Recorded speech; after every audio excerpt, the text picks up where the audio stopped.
Calcutta high court से ममता सरकार को बड़ा झटका लगा है। दरअसल हाईकोर्ट ने बंगाल सरकार की याचिका को खारिज कर दिया है। दरअसल वो याचिका जिसमें चुनाव के बाद हिंसा की जांच के आदेश के खिलाफ लगाई गई थी, हाईकोर्ट ने इस याचिका को खारिज कर दिया है।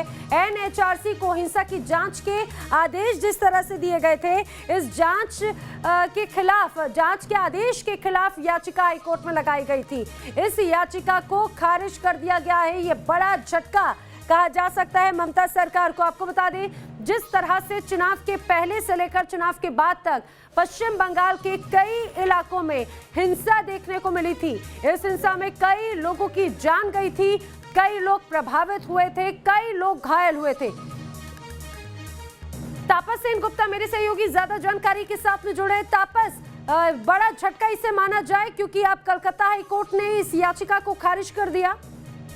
जी बेशक ये बहुत बड़ा झटका है पश्चिम बंगाल सरकार के लिए, क्योंकि जून महीने में ही एक कॉन्स्टिट्यूशन बेंच 5 जजों का ये आदेश दिया था कि राज्य सरकार नेशनल ह्यूमन राइट्स कमीशन को विजिट करने के लिए अनुमति दे। और नेशनल ह्यूमन राइट्स कमीशन को ये बाकायदा ये कहा गया था कि वो पोस्ट पोल वायलेंस को लेकर अलग अलग जगहों पर जाकर मुआयना करके एक कंप्लीट रिपोर्ट सौंपे कलकत्ता हाई कोर्ट को। इसको इस पिटीशन को रिकॉल करने के लिए एक दूसरा याचिका दायर किया गया था राज्य सरकार की ओर से हाई कोर्ट के पास, जिस याचिका को पूरी तरह से खारिज कर दिया है आज कॉन्स्टिट्यूशन बेंच ने।